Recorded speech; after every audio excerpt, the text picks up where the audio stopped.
tonight. So, welcome everyone. I am Nabil, your host for the evening. I'm an organizer for Agnostic Agile. Welcome to 2021. This is our first Agnostic Agile event of the year, and I'm very pleased to have you all with us. So, thank you so much for joining. Hopefully, this year will be as prosperous for Agnostic Agile as it was last year.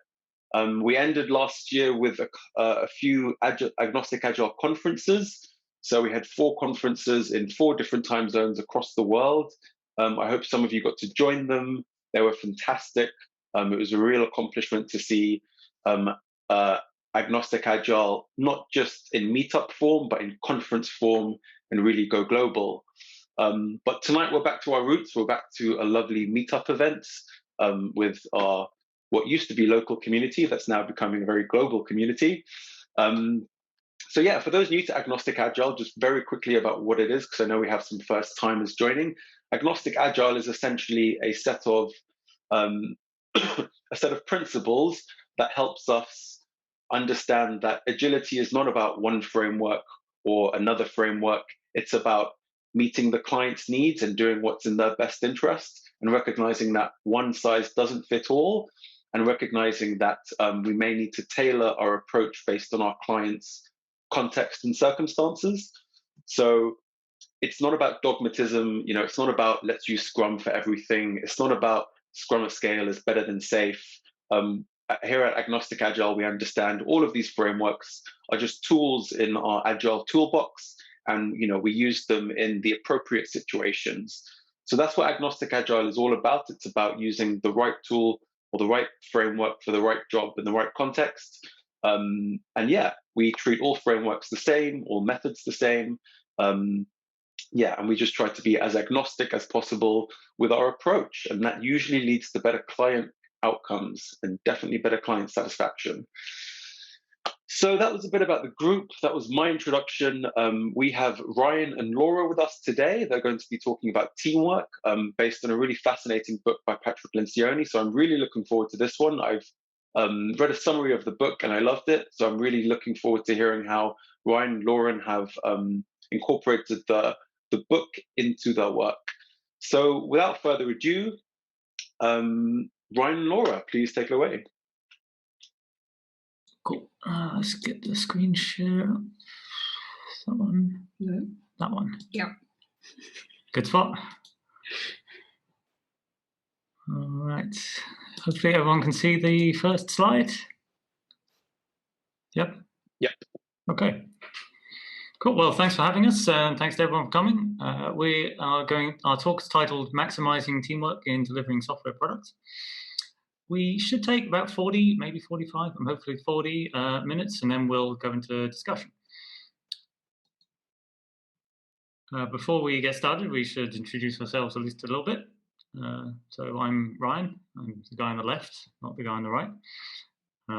I work on like machine learning tooling for machine learning deployment at a company called Selden in London, and I've been working in the development scene in London since 2007.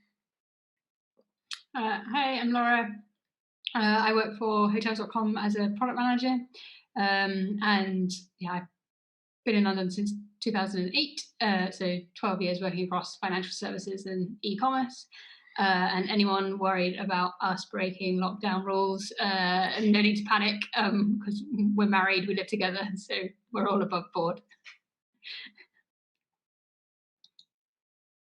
Cool. So before we dive too deep into Agile and teamwork, let's first set the scene a little bit with some background on Agile and how software projects currently get run. Software projects are surprisingly risky. Lots of software projects fail.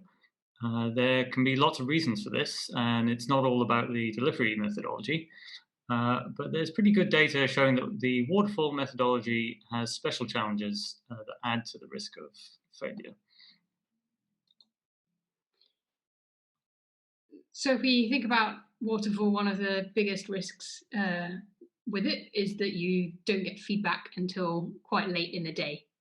Whereas the core idea of Agile is to have more opportunities to change course.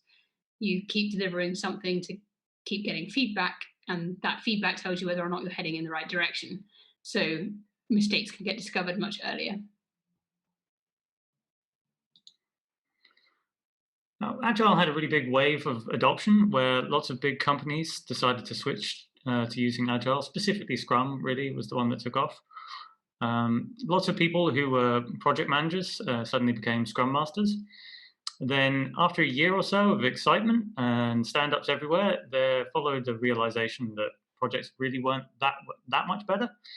And this was called the Agile Hangover. And people first started talking about that in 2012, really. So whether we've fully got out of it is kind of up for questioning. My own Agile Hangover experience came as on a project for a big bank.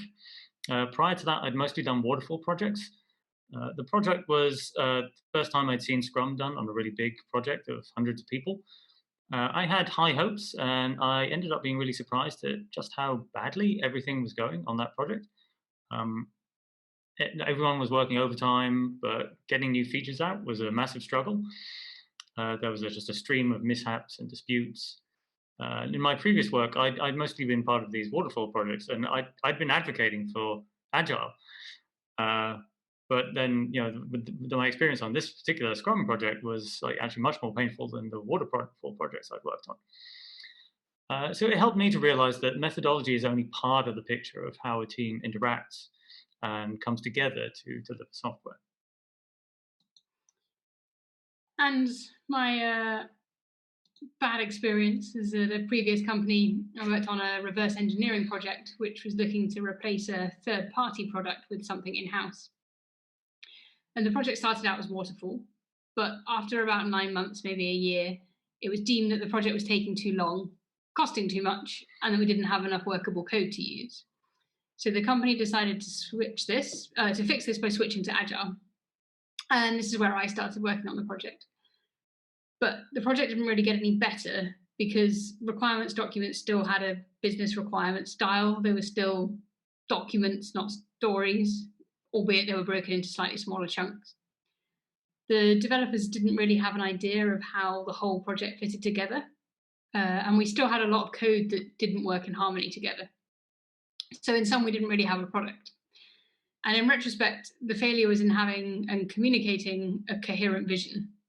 We just didn't really have one. There was no way of the people on the ground really knowing what they were building towards. And the project tried too hard to replicate what was existing rather than identifying what the customer problems were that we wanted to solve and then giving the teams the autonomy to choose how to solve those. Okay, so naturally there's, as we've sort of got into with the Agile Hangover, there's some problems out there, and projects don't always succeed. We might naturally ask, well, why do projects descend into dysfunction as well as just getting into problems? And can we fix it? These are obviously very big questions, too big for this one talk. But we're going to focus on one part of the problem here, which is dysfunction at the level of an individual team. Teams are not islands, and the organization context is very important. But let's see just what we can learn by focusing on team dynamics. And we are going to try to learn quite a lot from a real master of team dynamics, which is Patrick Lencioni. He says, not finance, not strategy, not technology. It is teamwork that remains the ultimate competitive advantage, both because it is so powerful and so rare. The Five Dysfunctions is a real classic on teamwork. It gets into how important teamwork is and what's so hard about it. It's an inspiration for this talk, and we're going to cover some of its insights and apply those to software teams. So we're going to start out looking at what teamwork is, and then we'll have a summary of the 5 dysfunctions of a team as Lencioni describes them. And then we're going to look at Agile and teamwork, and then we're going to break down a few of the roles that we see within Agile and Scrum. So what can product managers do, what can developers do, and what can Scrum Masters do to bring the most to the team and really pull together with this teamwork. And then we'll sum it all up with what being a high-performance team looks like. So before we get too deep into this, make sure we know what we're talking about. What is teamwork? So to understand teamwork, we first need to distinguish teamwork from task work. And task work is what the team is doing. It's the team's individual interactions with tasks, tools, machines, and systems. And task execution tends to be individual, but it might not be so. And teamwork, in contrast, is the process of interaction among team members who combine collective resources to resolve task demands. Task work can be an important part of teamwork, but it doesn't make the whole. The sum of task work and teamwork is the team performance, which is what the team actually does. So teamwork is individuals working together towards a common goal. Individuals may have different roles. In more sophisticated cases of teamwork, they might also shift their roles. In the game of lemmings, for example, here, the individual lemmings work together as a team. Their goal is to get out of the door to the exit to the level. Individuals are allocated roles, and they do also shift their roles. Now, this could be a more sophisticated example, particularly if the individuals were more autonomous, but they are lemmings. This is a simple example after all. Sports teams provide classic examples of teamwork. As with sports, then you have clear examples of a common goal and individuals playing their roles to reach that goal. And also in sports, you often see players shifting their roles, sometimes with more or less autonomy, depending on the sport. So let's learn more about teamwork within a business context from Lencioni's 5 Dysfunctions of Team. For teams in office work, some of the key aspects of the work relate to exchange of ideas and agreeing a course of action. It's a more conceptual environment than, say, a sports team, for which the objectives are more physical. Patrick Lencioni makes a key observation about top teams. Top teams in business have a culture of openness and challenging each other. Great teams do not hold back with one another. They are unafraid to air their dirty laundry. They admit their mistakes, their weaknesses, and their concerns without fear of reprisal. So what does Patrick Lencioni say are the 5 dysfunctions of a team? So you can see them here on the slide. On the pyramid, we have the anti-patterns, which are Lencioni's dysfunctions. And on the right, we have the positive behaviors that high-performing teams display. You'll notice that they're laid out in a pyramid, and the dysfunctions are indeed hierarchical. The foundation of a high-functioning team is trust. And so the anti-pattern here is an absence of trust. There's little hope in tackling the other 4 dysfunctions if the team doesn't trust each other. But once trust has been established, we can build into other areas. It is important that trust is not seen to be synonymous with agreement, and that's where the next dysfunction, fear of conflict, comes in. Because diversity in thought and opinion helps high-performing teams to make the best decisions. Conflict can feel uncomfortable, but debate helps to make sure that everybody is heard. And debate also allows teams to disagree and commit. It's important for concerns to be aired in order for the team to buy into a goal or direction. Healthy debate then leads to commitment. So the whole team agrees on the goals and are determined to achieve them. Without clarity and joint understanding, a team culture of lack of commitment or only partial commitment can undermine performance. Commitment and healthy debate together combine into accountability. When accountability is avoided, it can erode the commitment and the trust built up lower down in the pyramid. Conversely, when the team are keeping themselves accountable for reaching their goals, they're much more likely to identify risks and issues early on and work together to mitigate them. And finally, once all 4 of trust, healthy conflict, commitment, and accountability are in place, we almost naturally come to driving off results and a focus on meaningful outcome.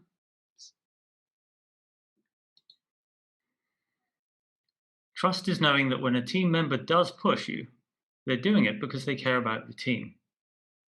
It can be hard to criticize peers constructively, or even to be criticizing seniors constructively.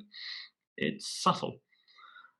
Constructive criticism does not have to mean understated criticism. It's about finding a balance of being direct and honest without being personal. So if we continue on this vein for a little bit more and looking at the dysfunctions around lack of trust and avoidance of conflict, how can we make a safe space for feedback within our teams? So the most important thing is to concentrate on actions and behaviors and not the people themselves. It's also good to allow people time to digest feedback because not everyone can fully understand and react positively to feedback when they hear it. Some people can be defensive, but that doesn't mean you should stop trying to give feedback. And the other thing is to make sure that timing is appropriate, because if you call out behavior in front of a room full of execs, you're unlikely to get the trust and reactions that you're hoping for. But you should try to give feedback as soon as possible after the event has happened. And then lastly, you can use the situation behavior impact model to help frame your feedback. For example, in that last presentation, which is the situation, you spoke very quickly, which is the behavior, and it made some of your points difficult to understand, and that's the impact. And so, having spent some time on trust and conflict, we'd like to mention goal setting, because the team needs to form and buy into goals together. And shaping goals should be hard, because if everything is important, then nothing is. And it's hard because we need to make trade-offs. If you could only achieve one thing, what would that one thing be? Make sure you have the right metrics to measure progress against your goal so you know you're going in the right direction. And I think the very purpose of setting goals makes it easier to then articulate those trade-offs on other requests that might come in, and for you to say no because you know what your top priorities are and your goals, and you can evaluate those requests and things against those goals.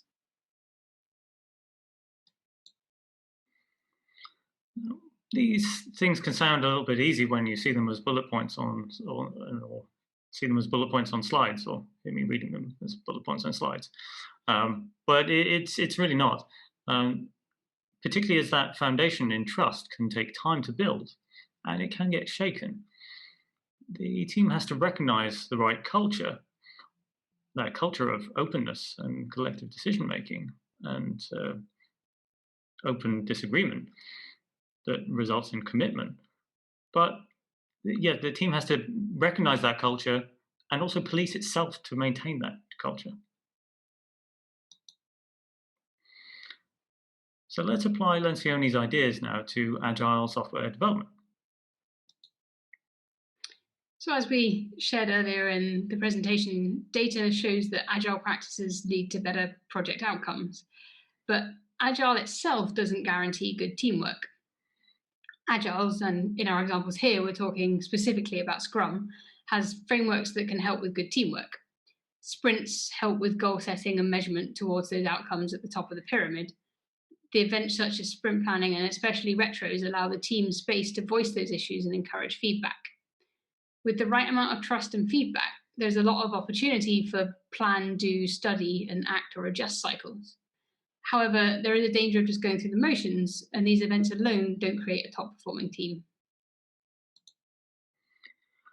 Let's make sure we have a feeling for why collaboration and feedback matter so much with Agile. Now, here on the right, we've got a little just example design. Probably all seen something a bit like this. The details don't really matter too much, but imagine that somebody talks to a department manager and comes up with something like this. And then you get you find that the team spends ages building it, and then users on the ground say that it's overcomplicated. They want all the details that this page is throwing at them. Now, the stuff on here like roles and permissions, that's complicated, so maybe they would find that the users don't need that, and that some of that effort could be wasted, turn out to be wasted. Or you could find yourselves like coming up with a complex way of handling addresses, and then find that just a text box is fine. You don't need all the kind of different variations of postcodes and stuff in different countries. Now, we try to be agile and to get to the simplest thing that we can put in front of real users and establish a good feedback loop. But doing so, it can cross a lot of role boundaries. So who is it that can best say what's the simplest thing that can put in front of the users first? Who will find out about the other systems involved? particularly if we have to integrate to other systems as part of the company's tech stack. Who can get the feedback going with the users? Who can communicate these user needs? How will competing needs be prioritized? It's a range of roles, especially in a big organization, and some tasks that might not fall clearly under a particular role. Using agile practices can be very powerful. Projects can even take an initial vision that's kind of vague or problematic and reshape it to solve business problems. Waterfall projects that started going a bad direction would likely carry on with that path and fail. With Agile, you can shift course through lots of cycles of adjustment to detailed feedback. For best results, everyone should be part of that process of evolving the vision. Developers in particular can be at the end of the chain, but the developers are well placed to see what's easy to do and what's hard, and that lets you experiment more effectively. More developer involvement also reduces the risk of misunderstandings only coming out at the implementation stage. Getting that level of collaboration requires an open and trusting team. It also requires individuals to go beyond just exercising only their core skills.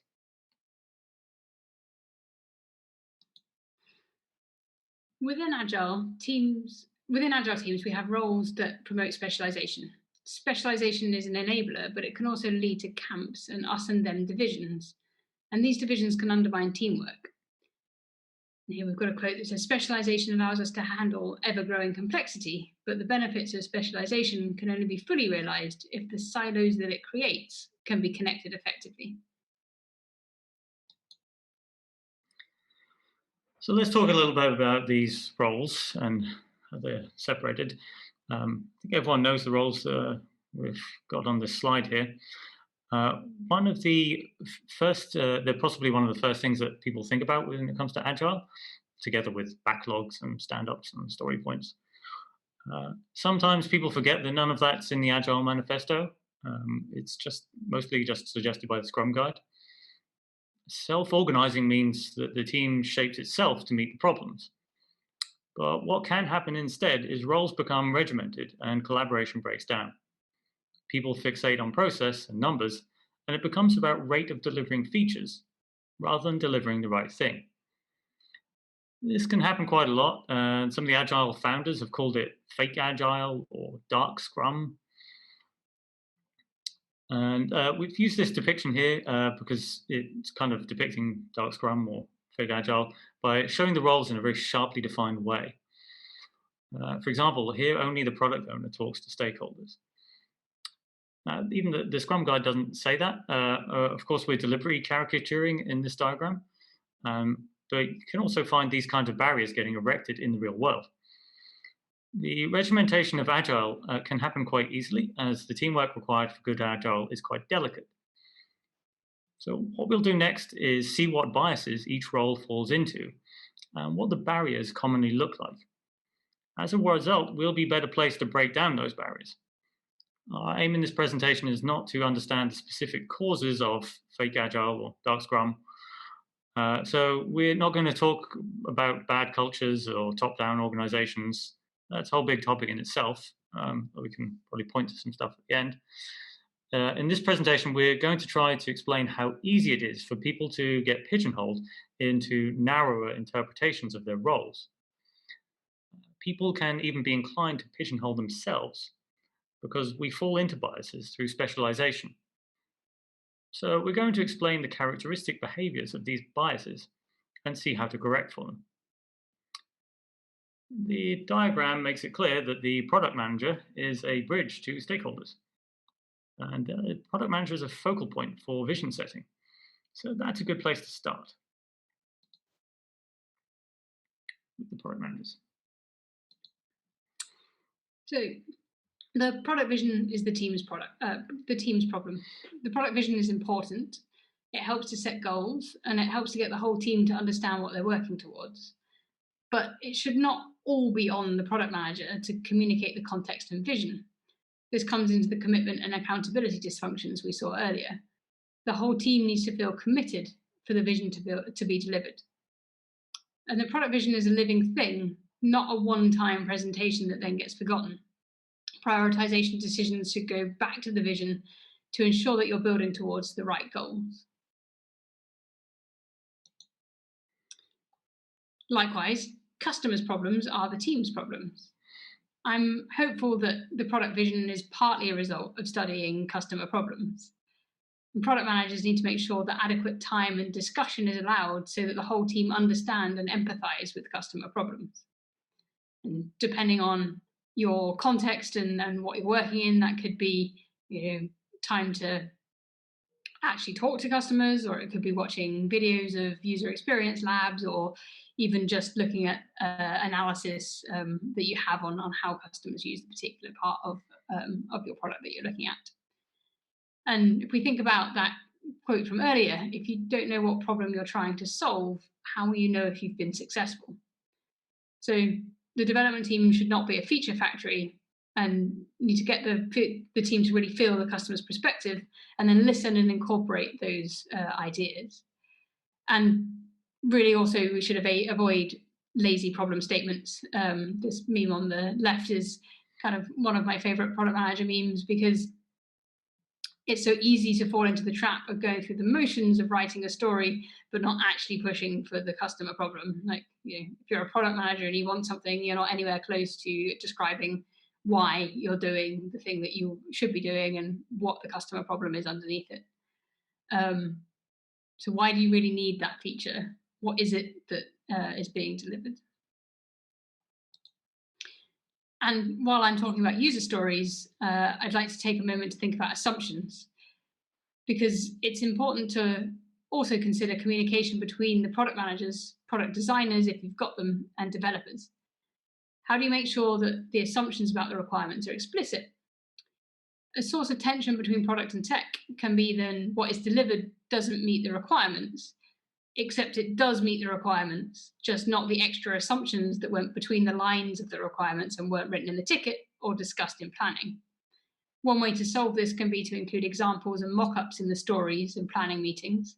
Another way is by using Gherkin or some scenario-driven tool. But I think most importantly is to make sure that there's a really open line of communication between the dev team and their product owner. Because if either side can seemingly check seemingly random thoughts, assumptions, or asides about the feature and development at any time, then it's much more likely that everyone will be happy with the end product rather than waiting to the end and then discovering it's not really what you wanted. And then tech problems are also the team's problem, because tech debt is often a nexus of us and them thinking. But much like the whole team understanding the customer problems, it's important for the whole team, including product managers, to understand and be able to advocate for tech debt solutions too. Now, I'm not saying that product managers need to understand all of the tech. I personally am never going to be passionate about the complexities of deployment pipelines, but understanding the costs, latencies, and dependencies in the stack will help to understand the impacts of tech debt on the products and the users, because after all, the product is a sum of both its tech and its function. So in summary, for product managers, it's about balance and trust. Vision is good, a deliverable vision is better. If developers don't see the value, then they only see the cost. Product managers should not be signing up the team without agreement to particular features and approaches. And the backlog should be shared amongst feature development and tech improvements, enhancements, and tech debt. And lastly, but definitely not least, we shouldn't be mistaking delivering of features for user benefits. We should make sure that we are able to measure the actual user impact of the things that we're delivering. So that's the product specialization, the key biases for the product specialization. Let's talk now about the key biases for the developer specialization and how developers can best contribute to the team. Success is not delivering a feature. Success is learning how to solve the customer's problem. Bad code is unlikely to sink the project. It could lead to some rework, but you can deal with that.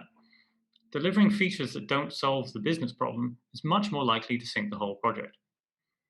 We have to keep working towards the business problem, even though it's hard and there are barriers and ambiguities. That means really trying to feel the customer's perspective.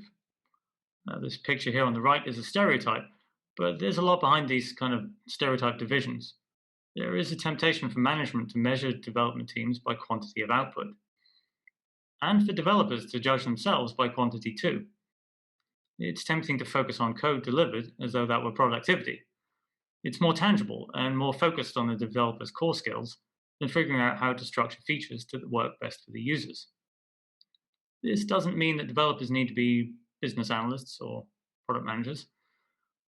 Coding may be a developer's core competency, but a developer also needs to see the bigger picture and to ensure that the system delivered works for users. It's about using a mix of primary and secondary skills. Productivity really is about business value.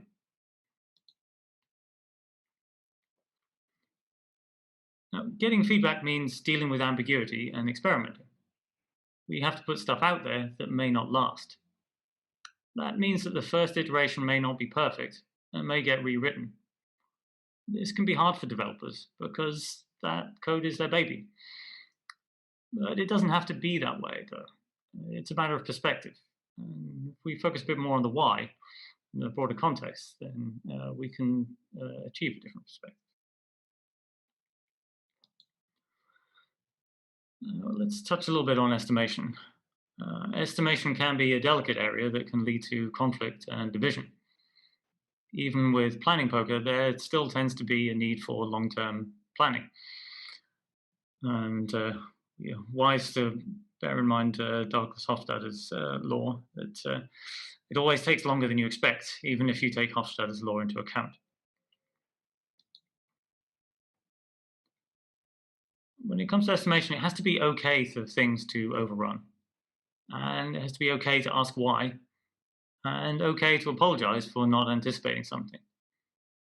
Estimates aren't going to be accurate. They're going to be estimates. We need to trust each other to understand that. We have to build that trust by explaining the estimate and the rationale and what happened and what we didn't know and what we didn't anticipate. Trying to avoid those conversations by getting into hero behavior or defensive behavior, it's not really addressing the core problem and doesn't help us move forward as a team and improve our teamwork. The point of talking about these biases is not to criticize developers as a group or product managers or any other specialization for that matter. The point is there are certain behavior patterns that we have to watch out for and guard against in ourselves as well as others. Sticking rigidly to one's own core expertise can be sticking to a comfort zone. Specialization is great, producing code is great, but the end goal is delivering on business objectives. And that needs to be visible. We have to keep making it visible, even if others in the team don't see it that way. Even if others above the team don't see it that way. This is an organization culture thing too, even though our focus today is on the team. And that brings us to the biases that Scrum Masters can fall into. A Scrum Master is often a de facto project manager, and this is not necessarily a bad thing, and it can help the team to keep themselves accountable to their goals. But it's a difficult line to tread to have the team as a whole keep themselves accountable and not become the person who imposes outside deadlines. In a high-performing team, the Scrum Master can help to facilitate the good team behaviors that we saw on the Five Dysfunctions pyramid and help promote the team's role within the organization. As the Agile Manifesto says, individuals and interactions over processes and tools. It's important that the Scrum Master understands all that we said before about shared visions and problems. This will help to organize the team towards success and not boilerplate agile processes. And it goes back to the plan, do, study, and act cycles that we mentioned earlier.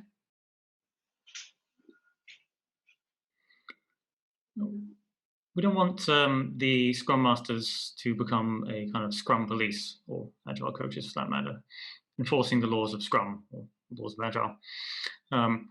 The team needs to be evolving its way towards something that solves the customer's key business problems. This is all that matters. The team should self-organize, however it needs to. This is what Agile is about.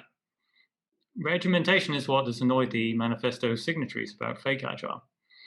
Really allowing teams to self-organize requires a lot of trust, both from the organization and within the team itself.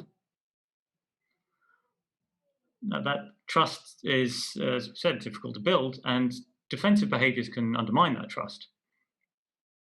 Being too strict with process can be a kind of defensive behavior. Teams do have to make commitments to stakeholders, but we have to be careful to get those commitments right and balanced, and not to overcommit and undermine the team's ability to deliver. So let's reflect on what we've learned and how to apply it. So you've got your 5 dysfunctions nailed. The team is on fire and seen as a role model for what great teamwork looks like. You've excelled at your targets. Congratulations. But it's likely that within any organization, it's impossible for the team to be completely independent. Teams are affected by the company culture and other teams around them. And there may be times when aggressive stakeholders are shouting too loud, or we might have dependencies that are hard to manage. Or perhaps there's a hierarchical culture that makes it difficult to raise problems. A great team will need to be adaptive to suit the situation they're in. Obstacles can divide a team, especially if it's unclear what influence the team can have or who will take what action. You have to talk about it and face it together.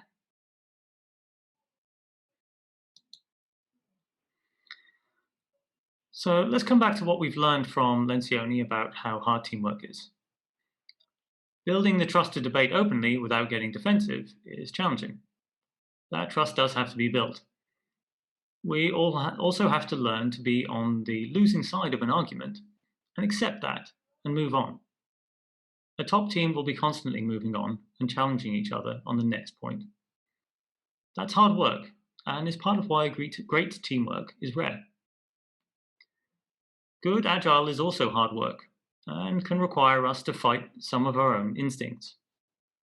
We all want to see features being delivered and can naturally think of that as productivity.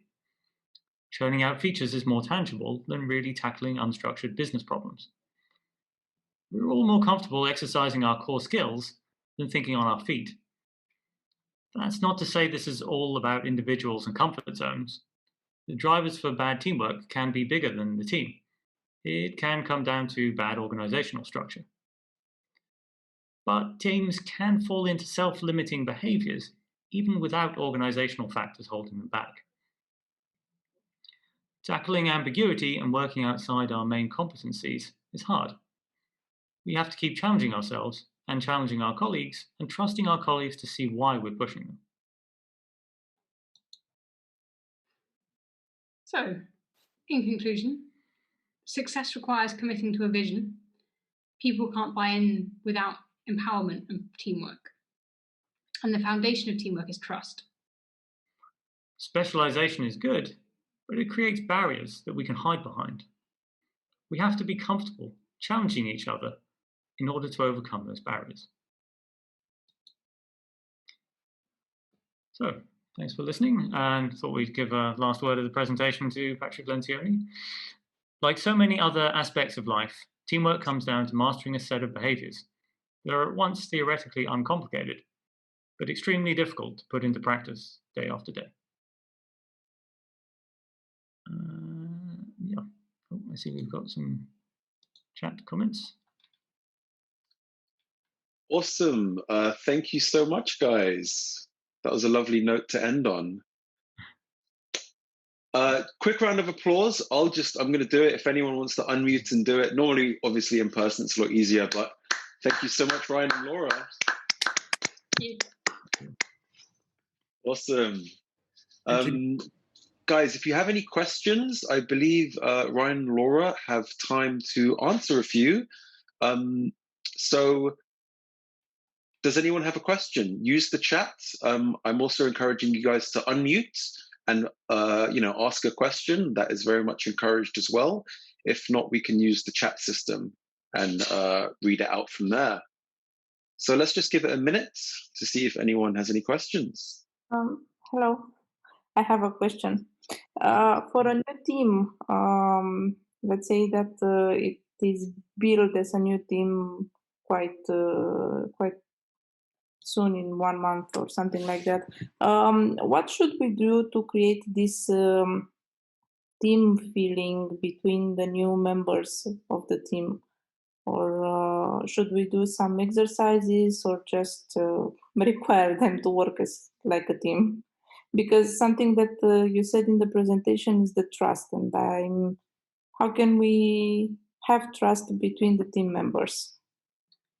I think, in my opinion, some sort of exercises and getting to know each other at the beginning is going to be really important to then the team being able to trust each other when they work together.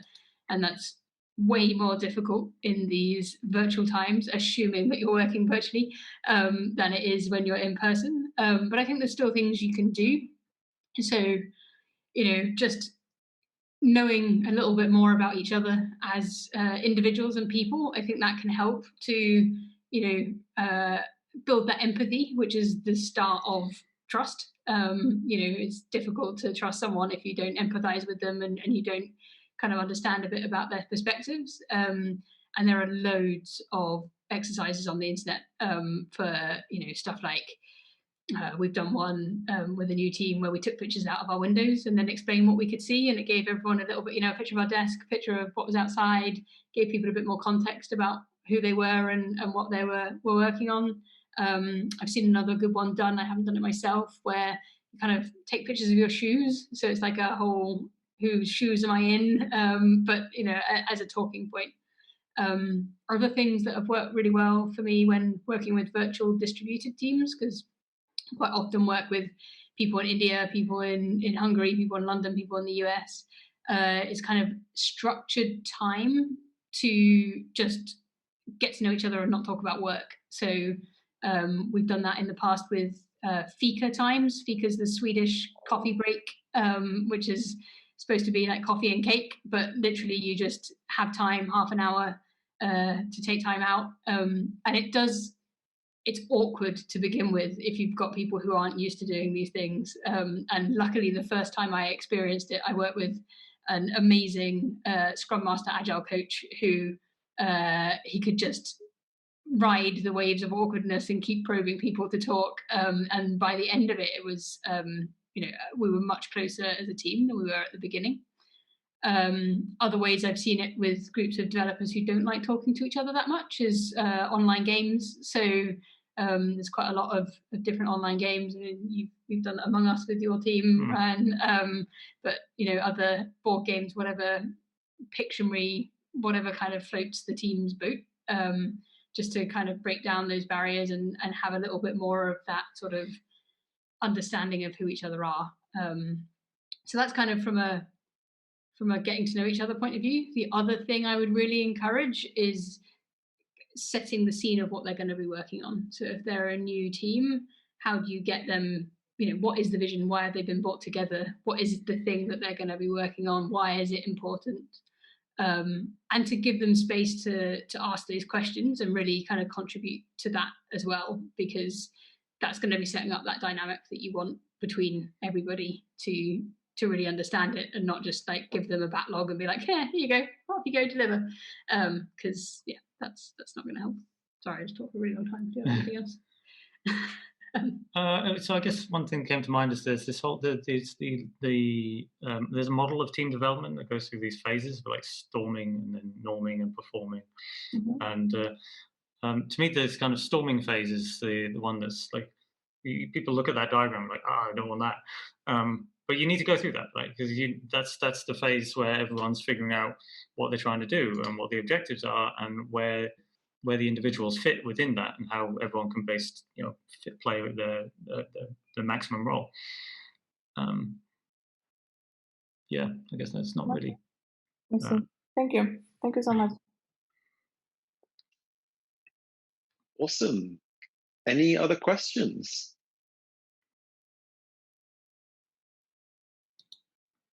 I could also share that we did actually come up with an exercise that's based on this material.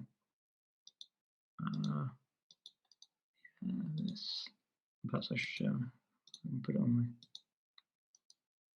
Oh yes, David Graham. This going through the storming stage is sprint 0 for teamwork. Yeah, this is a game. Well, it's a game of sorts. The concept here is that you're presented with these scenarios that teams can discuss. This is obviously not a real scenario, the Earth being invaded by giant space ants. And then can work through these different perspectives on how one might address the scenario. Okay, so, some people might welcome the insect overlords, or others might go into denial, and others might have kind of fancy projects. But I guess the point here is not to be silly, but yeah, to discuss some of these scenarios that are a bit more like real scenarios that a team might face, such as facing a story that's difficult to define. And somebody proposes that, well, we can work together as a team. And then you might find someone has a perspective, well, actually, that should be the product owner. So really, these scenarios are intended to draw out these kind of slightly defensive attitudes that you might find within a team, or just not necessarily to not to like criticize them, but to draw them out and get people to discuss them. Because once these things come out in the open, then they kind of get worked through. And it's a way to discuss it in a safe environment. So these are, because they're sort of they're hypothetical examples. They're kind of high-level situations that team members would likely have faced before, but aren't facing necessarily right now as a team. So it doesn't have the kind of same charged significance that it might do for a team that's kind of in the middle of working. Yeah, so, well, you're all welcome to have a look at that and use it or not use it as you see fit. I see we've got some other comments here. How do you? Yep, there's one from Marlon. Marlon, would you like to unmute and ask, or shall we read out your question? No, it's fine. I can just reiterate. Yeah, I mean, I hear a lot about the Agile team, but because I work in an agency, we don't necessarily always run 100% Agile. We just can't do it because of the sort of service nature of our business. But I find usually that I try not to protect the team members from the client. Why I'm technically the liaison as a PM, for example. I think the team for me includes the client and the stakeholders, because I'm trying to pull the client into the team to make them understand what we do, rather than protect the team itself, just because they're not comfortable with being client-facing. I almost sometimes push them to be client-facing and talk to them directly, because I feel like that fosters the project team mentality as a whole, and not just have to divide between client and service provider. So I'm just wondering whether you've come across that in a sort of pure software development environment as well, and if that's helped at all. I feel like you're probably the better one to answer this. You do more customers, or your customers talk to you a little bit more because you're more B2B than I am. Yeah, well, certainly you can get these situations where there's some more formal boundaries between roles. And I think what's the Agile Manifesto seems to have a kind of hypothetical or a sort of lofty goal of everyone being in the same room almost. That's in practice not always possible, especially if the customer is not part of the same organization. Then you're only going to get kind of partial opportunities to discuss things with them. But I think where it's possible, yeah, it's very much in line with the spirit of the Agile Manifesto to try to break down those barriers and to get a lot of direct communication going. Now, naturally, I think that becomes more difficult when you hit very large scale. So if you've got like very big teams or lots of different customers, but where it's practical, then there's certainly benefits. That's the kind of that communication is central to the feedback loop. Yeah, and I think any time that you've got someone trying to act as a middle party, there will always be some changing of the communication and the emphasis, because that person naturally will put their own kind of opinion and perspective into it. So definitely agree that it's better to get everybody in the same room, and talking to each other, than trying to be the go-between the entire time. Thank you. Great question. Yeah, I'll just give my 2 cents on that as well, because I've worked agency side in a past life, so I know full well about bridging the gap between the agency and the clients. One thing I love the sentiment that you started in your question, Marlene, about making the business owners and the external stakeholders part of the team. I think that's a great idea. For me, it's about making everyone understand what part they play. So everyone plays a different part in teams. Business owners, they might make more decisions, for example, and the developers might enact the decisions, and making it clear about that responsibility and making it clear how they help the team, and how their decisions and how their input helps guide the team. And thanking them for that input where it's necessary. That really helps bring those stakeholders closer to the team. And yeah, involving everyone in workshops, as Ryan and Laura said, that's always helpful to get that face-to-face going. So for me, when I try to bridge the gap, I try to help everyone understand what role they play in shaping the team, and that the team isn't just the developers, and helping them understand how their efforts help push you guys towards the goals and outcomes that you're trying to do, because ultimately everyone plays their own part on a team. Some may do more, some may do less. So helping people feel involved and giving them mechanisms to be involved as well, that can really help enable that collaboration. So that was just my 2 cents, because I feel strongly about that question as well. I think it was a really good one. Are there any other questions for Ryan and Laura, though? I think we might have one from Eva in the chat. Eva, would you like to unmute and ask? Otherwise, we can read it out for the rest of the audience. Cool.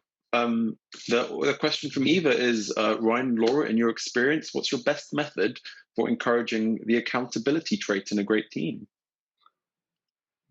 So, my perspective on this, personally, is, well, I think visibility is important, and it's useful to be able to get visibility of what's happening, what's being delivered and where progress is and so on. For me, I think it's probably best to focus more on the trust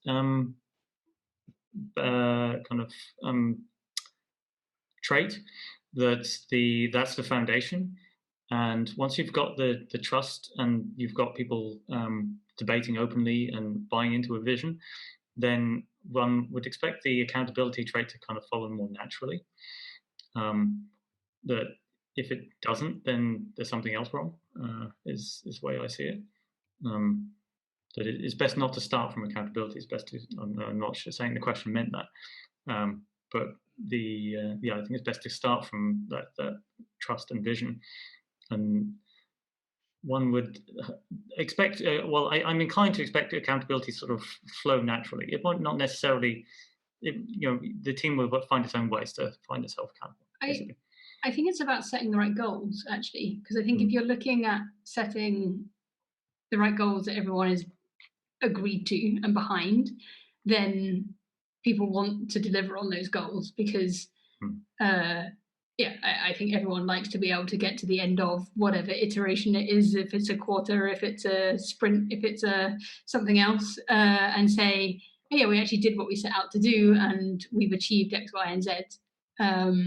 So I think, but you're not going to get the right level of accountability if you've not got those right goals, because if you're just saying deliver these stories, then the accountability or the success becomes ticking the done box on whatever ticketing system it is that you're using, not actually looking at whether or not you had the right impact that you wanted to have.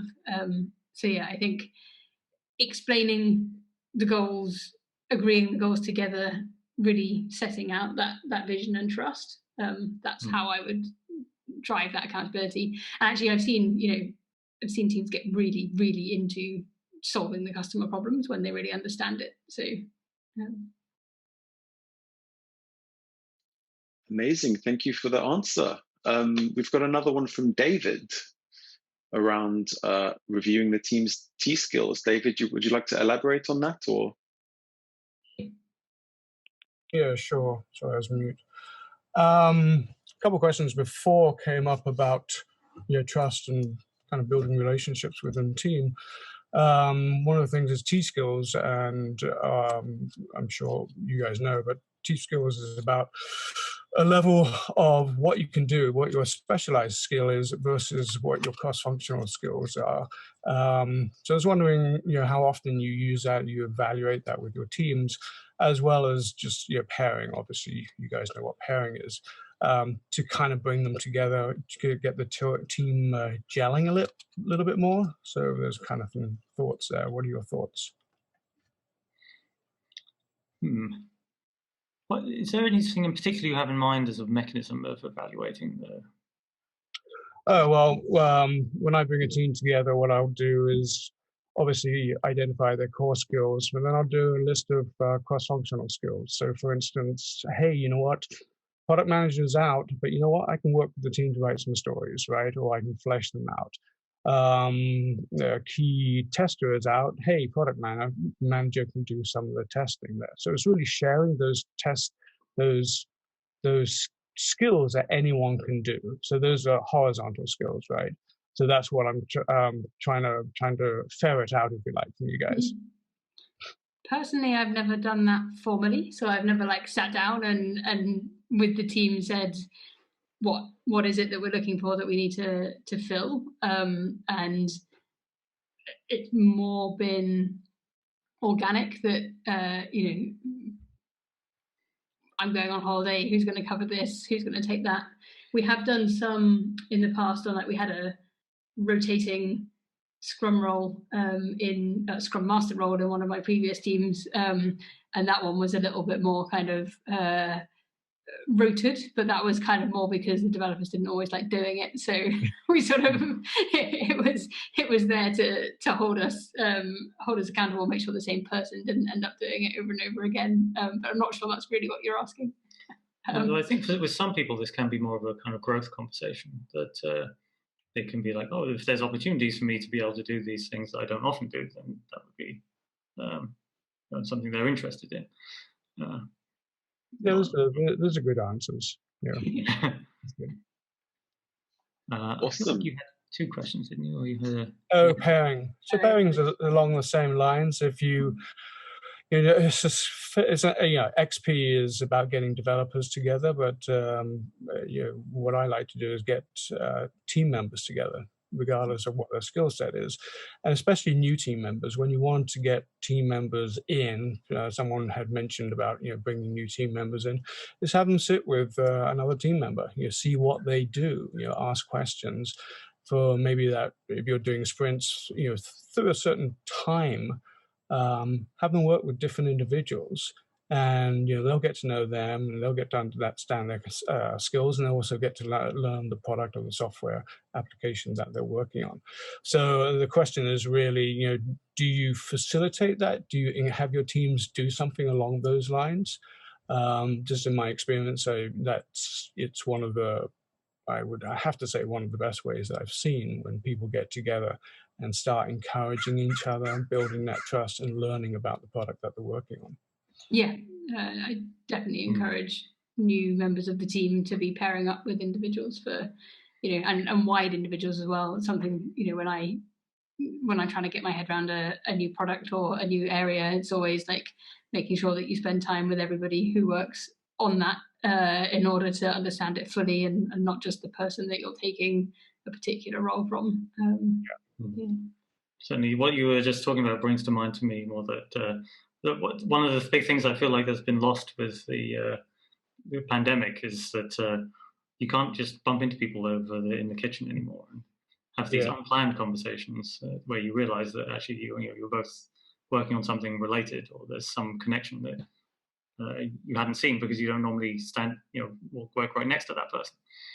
I guess Americans call them water cooler conversations. Well, what do you call them? E-conversations. Yeah. Have a cuppa. Thanks. Awesome. Just another tip. I'm not sure if this was what Angie or Angie, apologies if I'm pronouncing your name wrong, but you shared the link to the team canvas, which is actually a great tool to help reviewing T-shaped skills as well, because you've got those weaknesses and those strength columns as well. And if you map them out for each of your team members, then the more you revisit your team canvas, the more you can check if people are developing those skills, or if people are, working to turn their weaknesses into a strength, perhaps. So I'm not sure if that was in the spirit of why you shared that, but that's a great way that can contribute to that conversation around T skills and reviewing them, and understanding what your team members are capable of. Any other questions?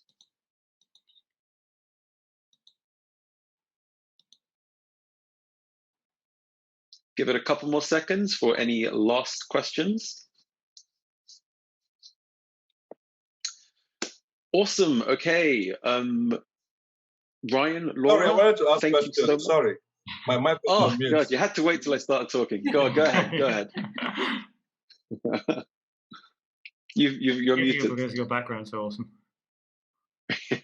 Yeah, definitely. Okay, thank you. So thanks for the amazing presentation. Really love it. What I want to ask is this: in a team, you have your team members, and you observe maybe a member of your team or two, they are not doing what they ought to do. Because remember, the Agile or Scrum approach is telling us working in a sustainable pace. Now, assuming, for example, the client is paying per hour, and in a day, the sprint planning has been done based on the capacity of the team, and someone is not doing his or her work, and you are not a member of the client organization, you are like a contractor, for example, and you've told this member, and you want to be flexible since you are agile, you don't want to apply the command and control structure. And at the end of the day, the person is not changing. And when you talk, you say, come on, you are like making things not good for him. It is not taking that positive feedback to improve. What do you do? Yeah, well, that's a tricky situation. It's essentially a situation where somebody's not doing the work. I like that link. It's interesting. Sorry, come back to that.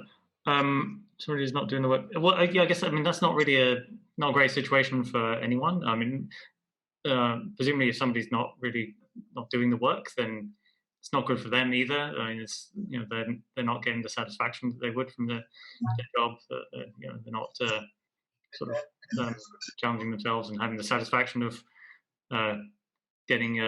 accomplishing goals.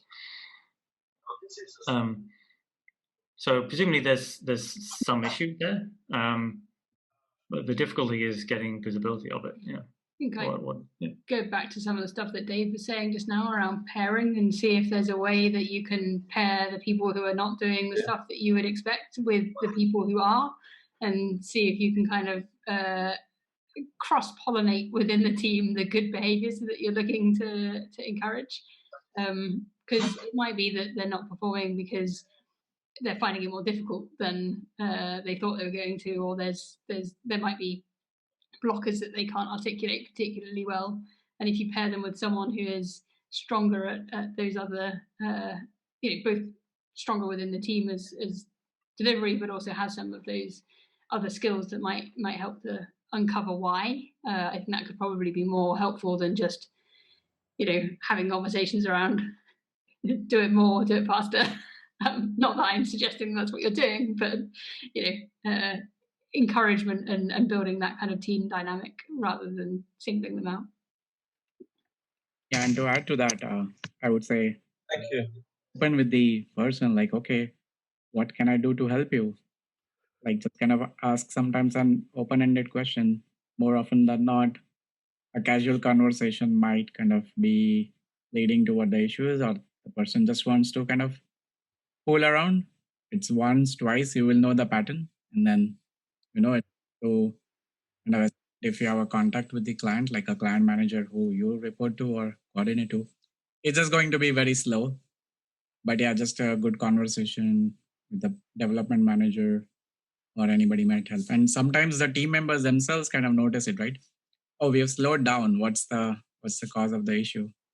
The person might be having a genuine need, a training need. The issue will come to the fore. Yeah, adding to that, if you think of, if you're using Scrum or you're using Kanban or whatever, consider this a process. So building a product is a process, right? So look at that process. So to what Jimette was saying, hopefully I pronounced that correctly, when you get to retrospecting, hopefully you guys have got enough notes to actually say this part of the application software or whatever isn't working or isn't moving fast enough. So rather than identifying that individual, you can identify a piece of that story maybe that is not working appropriately, and then take the steps that the other guys that you mentioned and Jimette mentioned.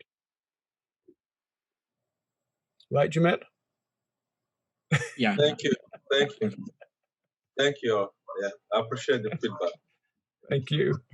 Yeah, really great examples. And just going on what Ryan and Laura presented earlier, a feedback model like situation, behavior, impact could be really helpful to structure a conversation with an individual who you think might not be, delivering as you'd expect. So there could be a whole host of reasons, motivational reasons, personal issues that people are going through. So empathizing and connecting with them as a human is a good way to, have a one-on-one conversation should you choose to. But of course, doing it through a retrospective format is always a safer way as well. So there's different ways to approach a situation like that.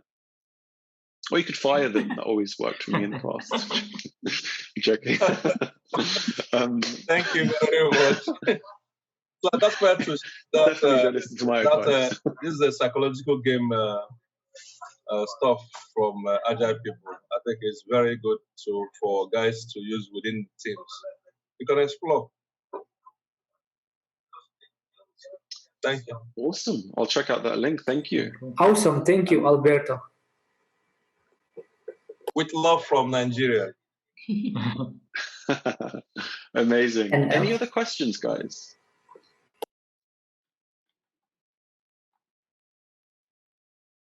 Any other questions for Ryan and Laura? Preferably before I start the closing statement this time.